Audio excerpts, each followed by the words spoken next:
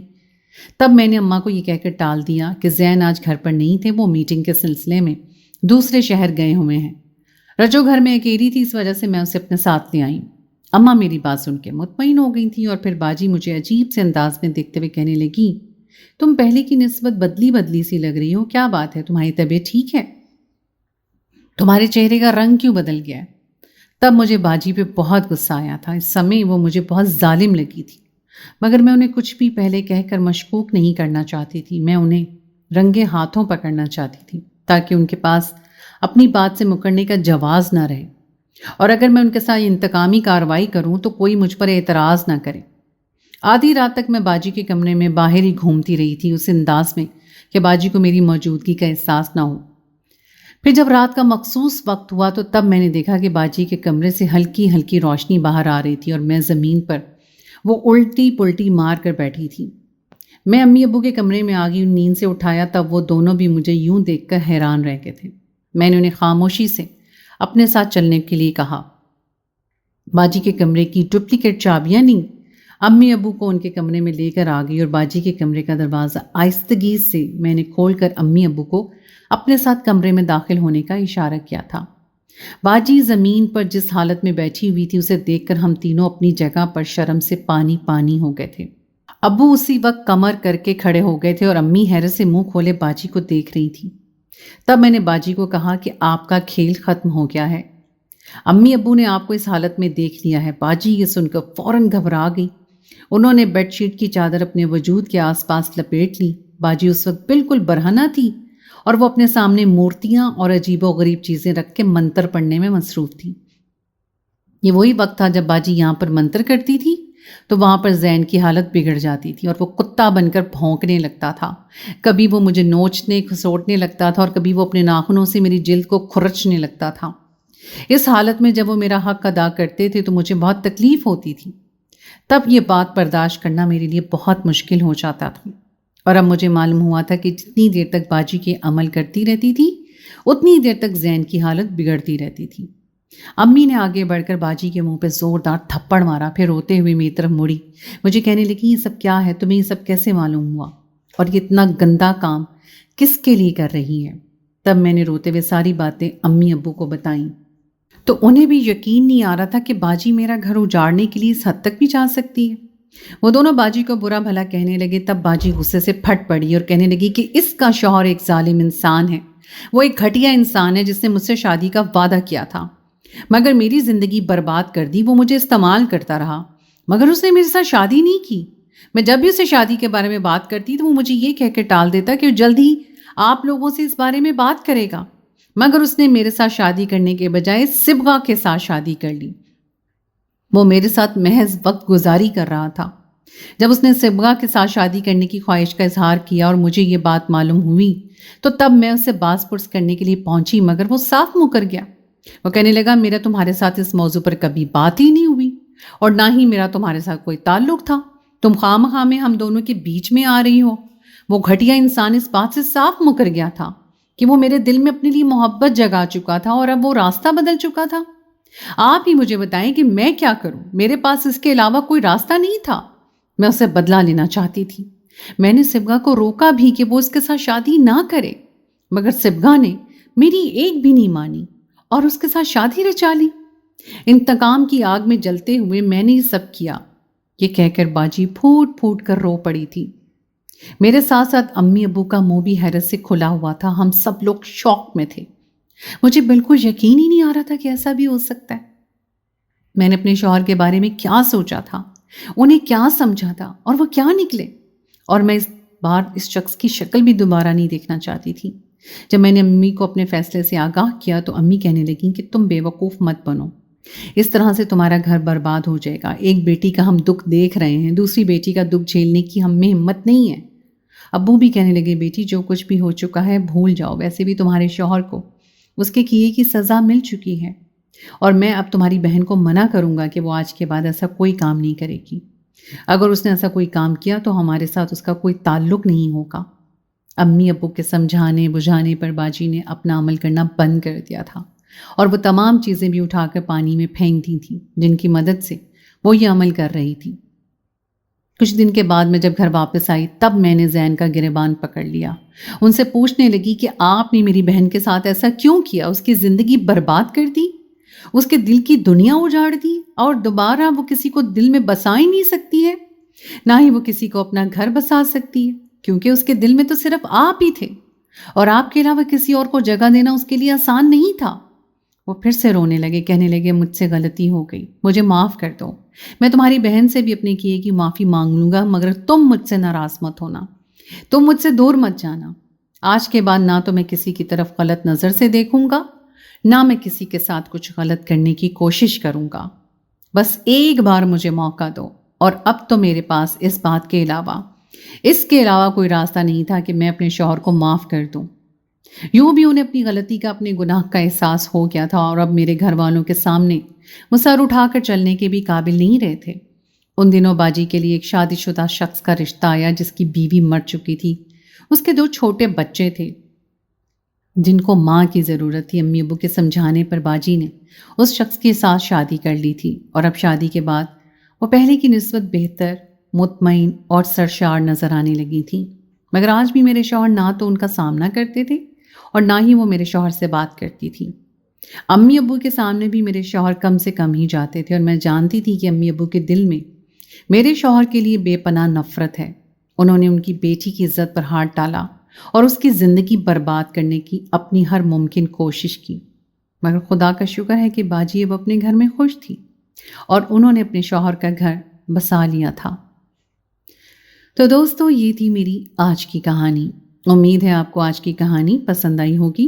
کہانی اچھی لگے تو اسے لائک ضرور کیجیے، اپنے دوستوں کے ساتھ شیئر کیجیے، اور اگر آپ نے ابھی تک میرے چینل کو سبسکرائب نہیں کیا تو اسے فوراً سبسکرائب کر لیجیے، ساتھ ہی لگے بیل آئیکن کو بھی پریس کر دیں تاکہ آپ کو میری آئندہ آنے والی کہانی کا نوٹیفیکیشن پر وقت مل سکے۔ اگلی کہانی تک کے لیے مجھے دیجیے اجازت۔ خدائے پامان۔